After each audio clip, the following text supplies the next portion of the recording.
Hi everyone, before we get into the video, I just wanted to make a trigger warning and content warning note before we start. There are many talks of gRape, SA, and other things of that nature. Also, I'm gonna throw in some names of creators, but I'm not really calling them out or, insinuating anything. I'm just either using them as an example or to make connections, so I wanna say that out just in case. So watch at your own risk, and yeah, let's get into the discussion. Hey, what up, it's Cody. Just wanted to make this song because there's so much bad shit happening in the world right now, you know? And if you're thinking about doing something bad, well, I got a message for you. Listen up. Bullying, knock it off. Racism, knock it off. Bigotry, knock it off. Crime. As you saw from the title, I want to talk about the Cody Ko situation, but I'm not really gonna touch so much on the story or explain what happened. You probably saw D'Angelo Wallace's video anyway, and everybody else's videos in the commentary drama community, so I'm not gonna retell the story so much because this video is more as an addition to D'Angelo's video on the segment where he calls out the commentary community. Now, commentary is a genre of YouTube that I'm very into. A lot of my favorite YouTubers are commentary YouTubers. I love the video so much, I wanted to give it a try back in fall 2022. I tried doing a commentary video and I uploaded it, but it didn't get well received. I thought it was a good video, but people missed the point, and for the first time I saw that my video got so many dislikes, so I privated my video. And since then, I hadn't made a commentary video unless you call my horror movie vlog one, where I talk about the movie I saw, or my wrestling trolls video, but that's more of a story time. Oh yeah, I have a K-pop channel and I did some K-pop commentary videos at the time, but it's been a while since I did something. But other than that, I hadn't done anything commentary, but I'm gonna try again for this. So don't take this as a shading commentary YouTube when it looks like I don't make this type of content or consume this type of content. I do, and I love this content, and I want to make content like this in the future. Or people may think I'm a super small channel and I want to hop on this trend. The story isn't trendy. Well, it is, but this is serious stuff and lots of people are being annoying about it, so I just wanted to jump in. So to catch up, or if you stumbled on my channel not knowing what I'm talking about or not knowing about the Cody Ko situation, this is the story. So, Tana Mojo is a YouTuber and is very infamous for being problematic back in the 2015-2019 YouTube era. Just think of like the Jake and Logan Paul, iDubbbz. I actually don't remember many YouTubers from them, like Gabby Hanna. Dude, that's been a long time ago. It's been a while. So anyway, just imagine that era. She's known for being controversial, which means I'm sure she got canceled a lot. So it would make so much sense if she did, because she made a podcast called Cancelled. And recently Tana and her co-host went on tour for their podcast, and there was a clip that got leaked from one of her shows. The smallest you've ever had sex with? Oh my god, do no one look at me, Cody Ko. I can say that. I was literally 17, I can say that. Now, who is Cody Ko? He's been on the internet for a while. He did Vine and made an app that went viral, but mainly he's a big YouTuber in the commentary space. Tana and Cody knew each other, so they aren't strangers. So with the context of the clip, Cody Ko hooked up with Tana, but why does her being 17 matter? Because at the time he was 25, which was and is a crime. None of this actually crap. D'Angelo and Critical takes care of that. I'm going to go ahead and break down these numbers here because it seems like people are starting to struggle with math, like teriology starting to pop off with 1 times 1 equaling 2 and all that. I'm just going to go ahead and explain this. 17 is less than 18. Thus, that is below the age of consent and is a crime. And I already have seen comments on this situation about 17, who gives a fuck? That's basically 18 anyway. And it's the same dog shit, brain dead, concerning mentality, like your hard drive needs to be investigated type shit that we saw with Dr. Disrespect. Actual delusional Fantasyland Narnia type shit where people are trying to defend him by saying it was actually a 17-year-old, 364 days old, which is absolute fucking barnacles. Like, that's a load of fish paste. And even still, it's bad. I don't know how we've devolved so much where all of a sudden 17 is now something people try and justify. So like in this case right here, you'll have some drooling, stinky, bumbling morons in the comments saying how it's not a big deal because 17 shouldn't be an issue. You know, like, I think your consent over in this region is actually 16, so really, he waited until she was old. Like, it's crazy. It's actually craziness. It is a crime. It is a minor. Still, it's bad. Like, I don't know why that needs to be explained all of a sudden. No, the age of consent is not 17. What is it in America? It varies state by state. Some states have like Romeo and Juliet laws, which like give allowances to the people who are like in a relationship within an age range that is like a little bit more appropriate. Okay. But in the state of Florida, it's still 18. Yeah. Yeah, and like I said, a lot of those a lot of the Romeo and Juliet laws like don't matter when it's, you know, when you're over the age of 21 usually. Is it moral? He was 25 as a minor period? Yeah, I mean, I don't think a single person is going to argue against that. This is not a libertarian community. Okay, no one's gonna be like, hold on now. Now a lot of people are of course jumping on hating on Tana, saying, well, why is she bringing this up, and if it bothered her so much, why didn't she go to the authorities and do something about it? Well, because she didn't bring it up. Well, she did back in like 2021. 17 at the time, 18. I started kind of hooking up with other people. Shout out JC Kalen, shout out Cody Ko. But nobody really batted an eye, but the recent one that went viral, she didn't bring it up per se. It was actually said that nobody was to have their phone out to avoid recording because they wanted to keep the content private. Like, the stuff was exclusive is what I'm trying to say. But of course someone's gonna record it anyway, and the video you saw earlier was posted on Twitter. This seemed to be a Q&A type segment, so this fan went up and said this random question.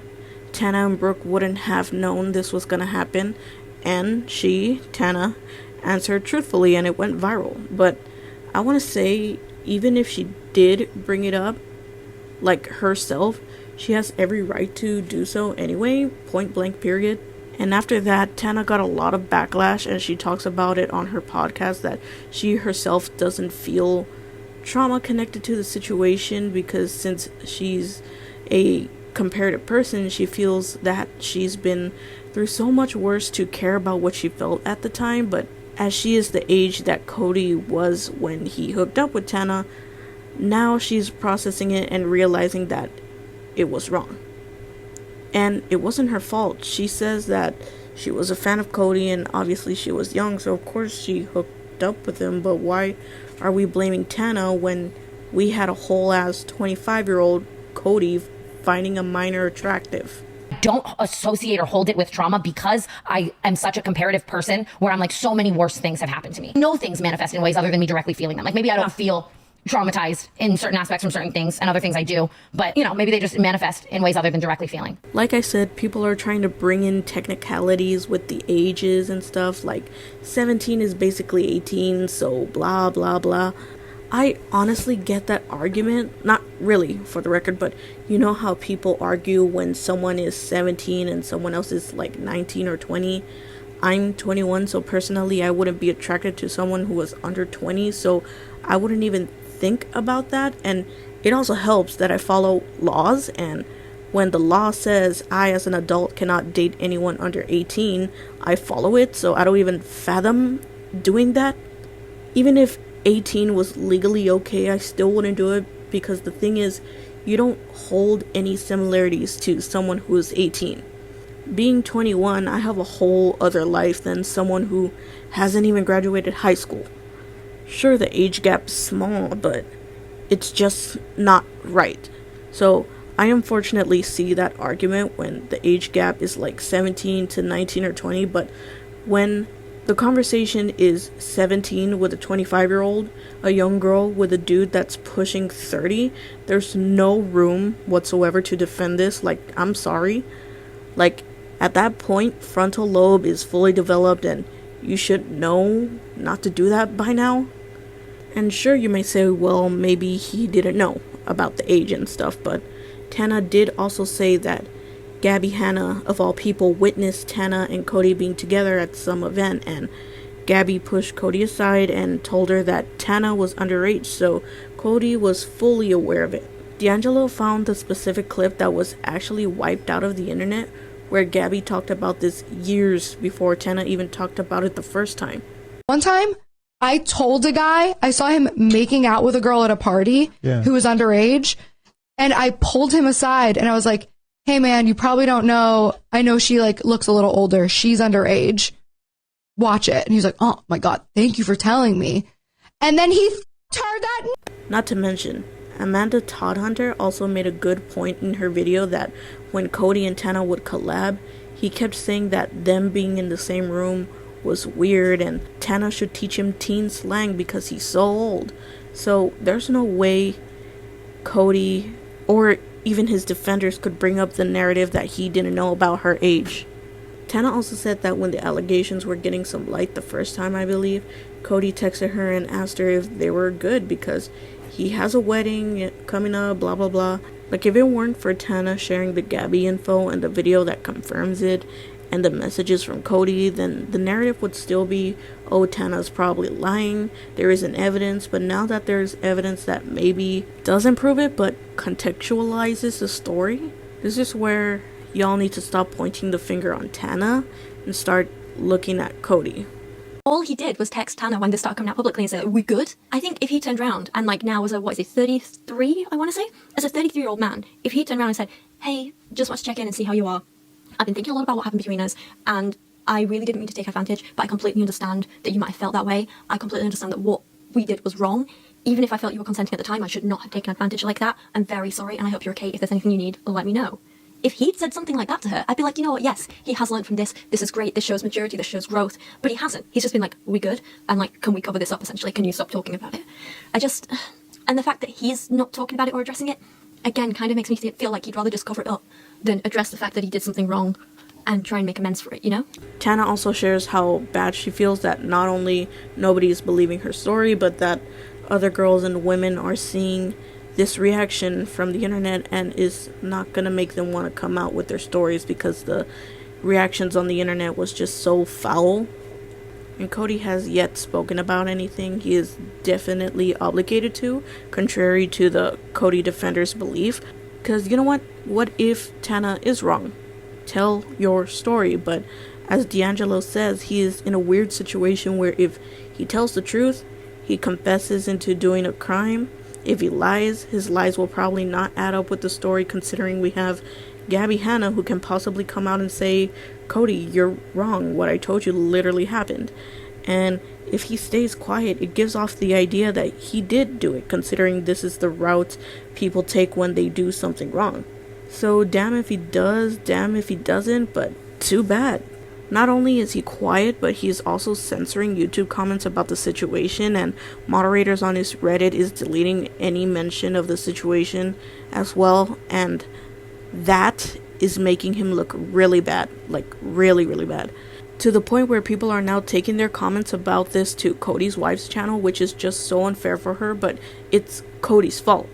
And that's where the story ends. So, D'Angelo brings up a really good point that some of Cody's videos are about crappy men on TikTok and stuff. Part of his brand is crapping on crappy people, and you do this, plus keep a friend who's also committed a disgusting crime. We didn't even touch on that, but I'm not even gonna comment on that.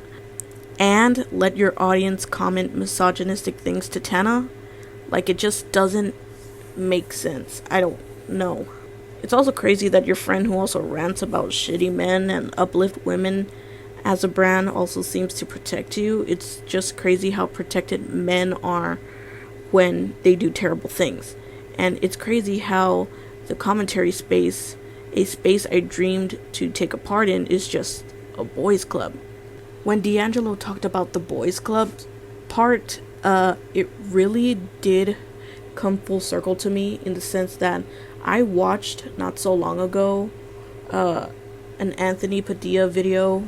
You know how he brings people to like discuss assumptions, like they're around the table and they're discussing assumptions about them or whatever it is. I watched one where it had Jarvis Johnson, Samwitch, and Chad discussing assumptions made by viewers who, assumptions about the commentary space. And there was a part where one of the assumptions was that it seems that the commentary space is more male dominated with creators, but they're more female dominated with viewers, which is interesting.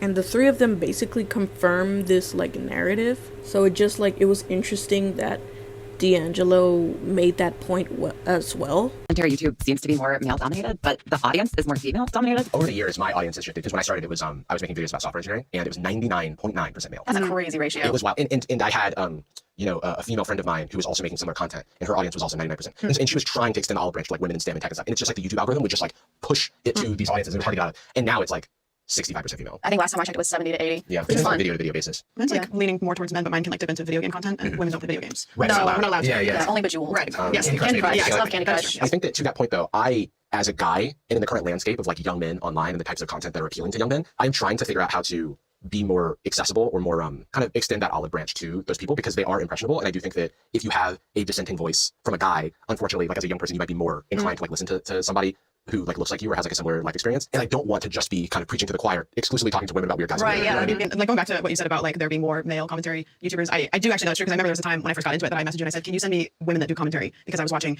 you, I was watching Jordan, I was watching like Danny, I was watching like Eddie and like a bunch of people, and then I was like, and then you sent me you and then Gabby also. Yeah. Because I was like everybody's good, but I want to watch more girls. They're also emotionally white. I mean, like, and that's fine. It's just like, and then there are a lot of like black creators who do a lot of cultural commentary, and I don't know, other than like Nathan Zed and Corbizi, know that many people off the top of my head now that are, well, let me back up and say, it's definitely getting better, but if you go back to 2016, it's like almost exclusively white male dominated. Yeah, 100%. How do they walk the line between giving their opinion on things they cover or staying neutral on the topic? And how do they decide which to do? If I'm staying neutral on something in my content, am I even saying anything? I don't think I've ever thought in my head I need to stay neutral while I'm writing this. I think the whole point is to give your perspective on it. If you're being neutral, it's more of a reporting kind of thing. Like, this is extremely biased. These are jokes, they're lies, or they're based on some sort of uncomfortable truth. Yeah, I think that's kind of like a line of walking where you are giving your opinion on something without just being an asshole about it, which that is kind of like a tough line to walk sometimes. Yeah, you're giving your opinion in a digestible way. Yeah. Saying like, this is what I think about this instead of like, this is what this is. And even if that discussion didn't even happen, I think it's just how it is really. Not only with the commentary community, it's the same thing with any other community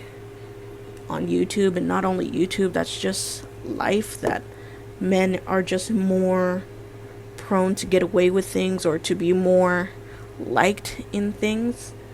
And so when it comes to the commentary situation that's happening right now, like Cody is a very well liked person, and so he has a lot of fans that like him. And it's weird that it comes to the point where D'Angelo says that it just so happened that Tana was a very disliked person. So of course people are gonna go dog on Tana because she's a person that they remembered from like 5 to 9 years ago that they didn't like. They didn't trust her because she had a bad reputation, which shouldn't even matter. But Cody was considered like one of YouTube's golden boys, is what D'Angelo said in his video. So people are gonna believe him more. So when Tana said that she felt bad about the, people, shit talking her, she also talks about how it's unfair because if it were a very disliked person on the other side who did this to her, she would have more like sympathy. Or maybe even if the girl, like if Tana was a likable person, which I think she's a likable person nowadays, but people are still stuck in like 2015. If Tana was a likable person, she would receive more sympathy, or this like people would be more centered ground, like middle ground on it. But since Cody is so big and likable, even with that hypothetical, people would still side with Cody because of, his reputation and how likable he is. And because of that, D'Angelo had a section on his video where after calling out Cody, he calls out the commentary community because he finds it weird that nobody in the space or the spaces adjacent to Cody Ko's space is speaking about this. Again, D'Angelo himself said he didn't know about it until very recent, so it is a possibility where those commentary channels didn't see it either. But as D'Angelo said, the leaked video went viral. H3 talked about it, who are one of the biggest channels, period. And I know some of these motherfuckers still pretty much watch him, or at least know who Ethan Klein is. And this story also almost went mainstream when an article was posted on Rolling Stone about it. So where was everybody? But as D'Angelo posted his video, that's when other YouTubers started speaking up about it, which kind of rubs me the wrong way, because I can't tell if these commentary YouTubers are speaking up because they actually care for the story or because D'Angelo called them out. I personally think if D'Angelo uploaded the video without calling out the community, there wouldn't be as many videos about the situation. Maybe for the least, these channels would react or relay their own video because D'Angelo put out another banger rather than sending out the message. D'Angelo basically calls out the community, but not really like everybody. He was just calling out really people who make videos that touches on, drama, scandals, controversies, and, rumors. Like, people jump onto rumors that they don't even know they are true. They just make a video about them, just saying their piece or whatever, their opinion, or sometimes they just report on it, not really giving a shit on what the situation is. I agreed with D'Angelo when he said that because commentary channels talk about rumors all the time and upload videos that were drama-esque, like Dr. Disrespect, Jojo Siwa, I'm Alex recently, Colleen Ballinger, Shane Dawson, and more. Also, drama channels, lots of people look down on drama channels. Hate to break it to you, but commentary about people and controversies is just basically drama. There, I said it. I say that because I get the vibe that commentary content basically comment on silly things or things that don't matter as much and want to stay away from serious topics or don't want to look like drama channels, but who freaking cares? D'Angelo isn't talking to channels that wouldn't make this type of content. It's like making Queso talk about Cody Ko. Like, what does he have to do with Cody Ko or Tena Mojo? When he spoke up about Sketch and his situation, he had every right to address it because he is very associated with Sketch. Does this make sense? YouTuber I Did a Thing talks about it well in this clip. Some of Hassan Piker's chat was commenting on why he didn't talk about it, which I see why they would because he covers drama sometimes. He does reactions. He talked about Dr. Disrespect recently when his stuff was popping off, and he went on Cody's show. He even said that he knew Cody for like 10 years, so I don't know why he's saying that he doesn't understand why his chat was annoying him with the comments, but I Did a Thing, the YouTuber that accompanied Hassan for the stream, he was also reacting to D'Angelo's video along with Hassan. He said this. Like, I heard about it like 3 weeks ago, but I make guns on shoes. I was going to be like, I Did a Thing video about Cody Ko. I Did a Thing does some wacky inventions and stuff on his channel. I don't know much about him. I only knew of him for a while when I was really into the Misfits crew, but I assume he was like a Michael Reeves, which means he doesn't do drama, reaction, or commentary or anything of that.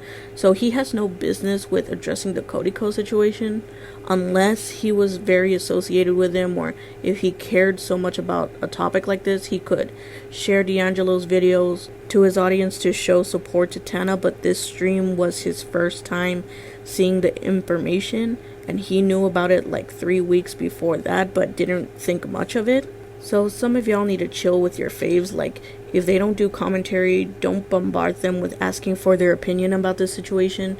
I mean, if other sides of YouTube can also jump on this and just share D'Angelo's link or bring up the situation and where they stand, they don't have to talk about it. It would just make a good statement, It would be good that they did it too, but for someone who does, gaming videos that has nothing to do with Cody Ko, or like a cooking YouTube channel, or like people who daily vlog that have nothing to do with, I was gonna say David Dobrik, don't even get me started with that man. People that have nothing to do with Cody Ko, leave them alone. It would be nice if they spoke up, but they really don't need to. So that's what I'm trying to say. I mean, if you are a commentary person, you don't necessarily have to make a video, but you can just do what I said, where you just mention your stance. You don't have to make a video, it just would help more. But I see where if every commentary YouTuber made a video, it would just be the same video essentially. I mean, it would be helpful because it would hit every part of the commentary scene, because not every commentary viewer or creator is the same, to where maybe some people might not even know who Cody Ko or Tana is, but it's a message to still tell anyway. A bunch of these creators who are now making videos about this expressed that they didn't know about the situation and apologize for it. And there are some people who aren't believing it. I mean, I was with them. Like, there's no way you didn't know about it, but at the same time, I get it. Here's a clip I got from Adam McIntyre, a YouTuber I currently enjoy watching. And I didn't see a whole lot of chatter about it. I saw a couple of tweets that loosely talked around it, vaguely, and I just didn't look into it deeper than that. And I recognize now that that was a mistake, so I'm sorry for that. But I just didn't find a lot of information at the time, until, of course, last night when D'Angelo Wallace posted the video covering all of this. So I know the speculation has been made that the reason people aren't talking about the Cody Ko situation is because... I like Charlie, but that's bullshit. Like, that is bullshit. There was not information out there about it. There are so many news articles about it. I can go pages on pages on pages on this. Literally every news article, including the Rolling Stones 3 weeks ago, which would have meant that the article would have been out for 2 weeks by the time a week ago you saw it. I like Charlie, but come on now. I think the apology is important to do, though, to the audience who felt that maybe he was ignoring the topic, which maybe he was. I don't know. I agree with him, but to an extent. I don't think it's utter bullshit. Like, I think it's shady, and it's an extreme coincidence that ever since a respectable YouTuber like D'Angelo Wallace not only comes forward with this story, but is also calling out the commentary community, now commentary YouTubers are like, so, the Cody Ko situation. It's weird, and I think if D'Angelo didn't call them out, they wouldn't even be making videos about this, and it's a good thing that they are talking about it now. It's better than never doing it, but did it have to take D'Angelo calling out the community to give a shit?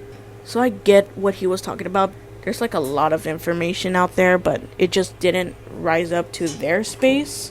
I mean, there's a lot of things that other people are worried about, but don't come out in our spaces. So I get it, but at the same time, I think it's true that some YouTubers probably didn't know. But at the same time, I'm pretty sure they didn't know, but it's just a weird, like, paradox, I guess. I don't know. I don't even think I know what a paradox is, really. I don't think it's entirely bullshit that they didn't know, because for once, D'Angelo said he didn't even know till recently. He said it himself, and I genuinely wouldn't have either. If anything, Adam was my gateway to the drama space. Before the drama space, I was really into the commentary space with watching people like Charlie, Jarvis, Danny Gonzalez, Chad, and so on. There's many more people. And then I came across his channel because I wanted to know more about a certain topic, and I decided to stay. And even though I wasn't interested in personalities like Trisha Paytas, Tana Mojo, Colleen Ballinger, definitely not Jeffrey and Shane Dawson anymore. Those are topics that he talks about, but I got to learn a lot more from that side more, because I didn't know all of that, and I thought it was interesting. I mean, I see a lot of comments on his videos from people saying that they never knew or cared about these people, but now they do because of him. So that's how I was introduced to the quote-unquote drama side, right? And because of some videos that they made about Tana, Brooke, Trisha recently, I got really interested in their podcasts, but I never really got into their podcasts until I saw a commentary YouTuber I really liked as a guest on their podcast, and I ended up really liking it. And Trisha and Tana overlap a lot. I think they both are each other's most frequent guests on their own shows, so I dabble here and there on their content. Like, I literally just got into, the Cancel podcast and Trisha Paytas' podcast. I barely got into the whole Zach Justice, Tara Yummy situation from the Just Trish podcast, and then I saw Amanda Todd Hunter's video about it. Then the following week, she made a video about the Cody Ko situation, and that's how I got to know about the Cody Ko situation. She did her video way before D'Angelo's, and she did her video way before Adam's as well, because Adam reacted to D'Angelo's video. And I was happy that Adam made one covering D'Angelo's take. I saw Amanda's video before D'Angelo's, so when D'Angelo made one, that's when I knew it was crazy. Like, crazy. Because again, D'Angelo makes bangers. We all know this. So if it weren't for Adam and technically Trisha Paytas for introducing me to this amazing side of YouTube, I probably wouldn't have seen this topic up until Hassan Piker talked about it. I wouldn't have even seen Charlie's video because I had stopped watching Charlie ever since the iDub situation, and I had just hopped on my Hassan Piker phase again, so he touched on it. I was aware of Amanda Todd Hunter before because she made funny videos revisiting book series I used to read as a kid, but I wouldn't have watched her video if I wasn't even introduced to the Tara Yummy Zach Justice world, which came from Trisha and Tana, which I wouldn't have watched because of Adam. So thanks, Adam. So you get what I mean now. I stopped watching Cody Ko a little around the time Brittany came on his channel to react to weird male TikToks, and it was around the time I had stopped watching Brittany Broski because of the way she reacted to the Palestine crisis, so I wouldn't have known if I didn't really care for their content anymore, so I wouldn't be searching for them on YouTube for the videos about them to pop up, you know? And at that time, watching Tana would have been far from what I'd watched, so you see what I'm trying to say? It took me a whole, roadmap for me to get where I'm watching this situation go down, you know? I can understand when people said that they didn't know because they probably didn't, but I'm with Adam where they said that how could they possibly miss this, because they would still be actively probably watching Cody Ko and are probably friends with him. So what do you mean you didn't see any of the videos or information about the situation? Like, what? Did you not care because smaller YouTubers were talking about it? I get Jake Doolittle lost all his credibility, or watching someone like Niggas Not Green make a video about this might not be really likely, so you wouldn't want to watch their videos, but did you not see Amanda's video, Adam's, Angelica? There was so many people that did videos, and they just happened to be smaller YouTubers. Especially since the rumors and situation would be trending more than an average Cody Ko video would be right now, right? Well, clearly not, because it took D'Angelo Wallace for you to click and care. It's crazy how the audience against Tana are picking and choosing what makes a victim, because Tana isn't liked very well on the internet. She shouldn't be believable. That's bullshit. It's bullshit. But if you're gonna make that argument, I want to present what I think is the perfect response to all of this. And no, it's not Cody's, because we don't have a response as I'm recording this, so, I believe the commentary YouTubers that are now speaking up are just doing it because D'Angelo called them out, or it's a video idea of a hot topic, and even if they say that they're sorry they didn't hop on it, but they're against Cody and everyone should look into it, they don't really care about the actual thing that happened. I might be wrong, but when I watched the Sad Boys podcast's take on it, they did a very good job covering the story, explaining why they didn't know, and had great takes about the entire thing. They explained that they aren't associated with Cody, but Jarvis sees why people would think he is. He doesn't know Cody personally or professionally, so he technically didn't need to share his thoughts on this, but they did it anyway because they see the overlap and want to relay this story. They talked about that even though Tana was considered controversial and has a bad reputation, it doesn't matter to the story. Some creators always introduce Tana in their videos as this very hated entity on the internet, but then say that it shouldn't matter, but it's the way that they say it to where, why does it matter if Tana is infamous or not? I don't remember which creator said this, but it was exactly what I was thinking at the time when I first heard about this. It reminded me of George Floyd. He was a victim to police brutality, but people found out that he was supposedly a bad man, so it doesn't matter if he died, okay, but he died because he was abused by white cops. Whether he was a criminal or something or not, it doesn't matter, because the focus is on police brutality with the focus on racism. Whether Tana was a bad person or not, the focus is on statutory gRape, with the focus that someone was mid-20s to someone who was a minor. Anyway, Sada Boys did comment on how Tana is perceived as unlikable on the internet, but in a nice way, and follows on heavily shutting down that mentality for others, because it really doesn't matter whether Tana was controversial or not. In the few videos I watched about this situation, these guys were probably the ones I heard. If not, then I don't know, they just stood out to me, but they said this. They explicitly said that they believed Tana and they believed victims. All these creators kind of just cover the story and say to point fingers to Cody, but Jarvis and Jordan, I was gonna say Jarvis and Johnson, Jarvis and Jordan made it known that they side with Tana and want the best outcome for her for the situation, and also make it known that they see the situation as important and serious, so they side with victims. People usually, they do point the blame at Cody, but they never side with Tana, or they never explicitly say that they side with Tana, or that they wish Tana anything. They never wish Tana well, for the very least. You know what I'm saying? They talk about how audiences should be careful on who they are trying to ask to talk about this situation and how they do it.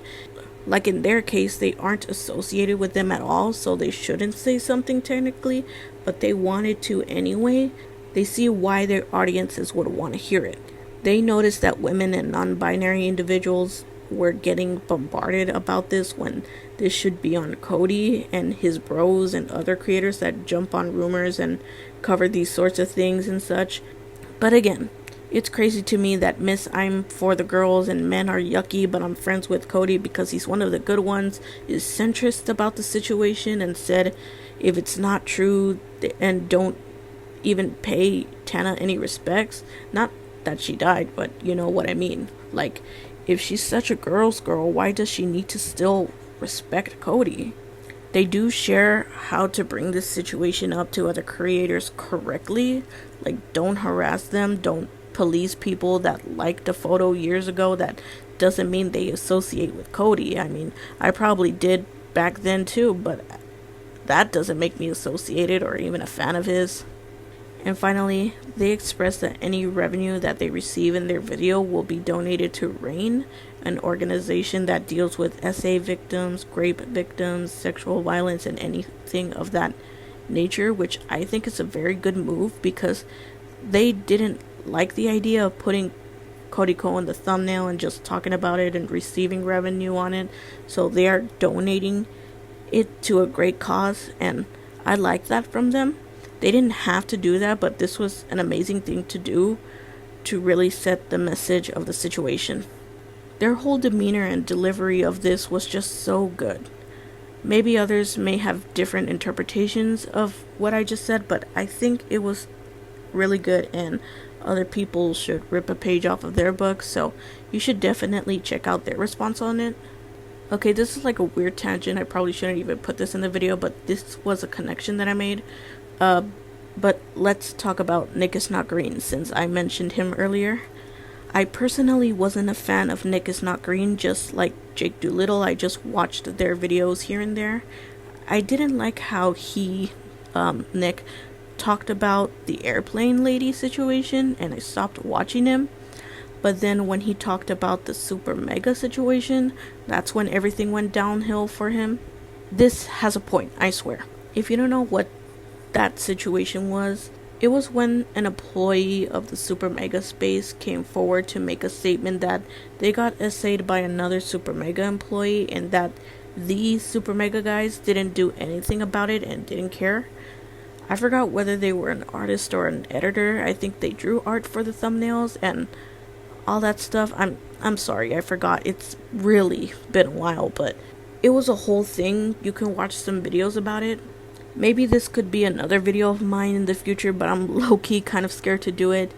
But anyway, if you don't know who Super Mega are, they are a YouTube duo with Matt Watson and Ryan McGee. I personally had been a fan of theirs for years. I was in middle school when I discovered them. They had been my favorite YouTube creators since then, until I was falling out of love with them for a while, and then that situation happened, so that's when I kind of stopped watching them altogether. Then Nick is Not Green made a video. I don't know if he was one of the first to do it, but he made a video sharing the original story, and it got a lot of backlash because it wasn't his story to tell, even though he was granted permission for the story according to him, and he wanted to bring down Super Mega, which I personally didn't get that vibe. And I agreed with a lot of the stuff Nick said, and I personally thought Super Mega's apologies were weak, but apparently the story was debunked, so everything that the original person said was fake and probably a way to take down Super Mega. I don't know.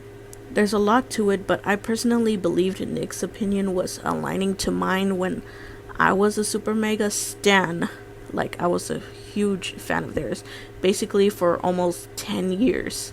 They were one of the main reasons I still watched YouTube, because I wasn't happy with the content I was getting at the time, and Super Mega were the same since I was in middle school in terms of content, which looking back is like yikes. But I'm trying to tell you that they were my favorite YouTubers of all time at the time. I congratulated them on 1 million subscribers, and as for Nick, I told you I basically didn't like his commentary, and I didn't like how he talked about the airplane lady, when in the end he was kind of right actually. I didn't mess with him really, and I personally sided with him with the Super Mega situation, but he got a lot of backlash, and a lot of commentary videos were made about dunking on him for making his takes addressing the situation, boosting up a story. And when the apologies came out, he analyzed them and he talked about it. He was basically condemned from the commentary scene. I don't even know how he's doing right now. And all of these videos were criticizing him for the assumption to take a popular creator down, for sharing a story that had many allegations and no proof, and seeming that he could profit off of it. There were honestly more videos about dunking on Nick is Not Green than those that were bringing up the situation. Why? Maybe for the same reason that D'Angelo mentioned, because they were well-respected creators in the community. Super Mega weren't commentary YouTubers in the slightest. They were gamers, podcasters, and did some IRL content sometimes. But they were well-liked in the spaces adjacent to commentary. They were close to the Misfits group, Chuckle Sandwich. They were close with Markiplier and Game Grumps. Matt Watson created a Minecraft SMP where there were a lot of creators, so they were well liked. So nobody wanted to cover it pointing any negativity or criticism to Super Mega.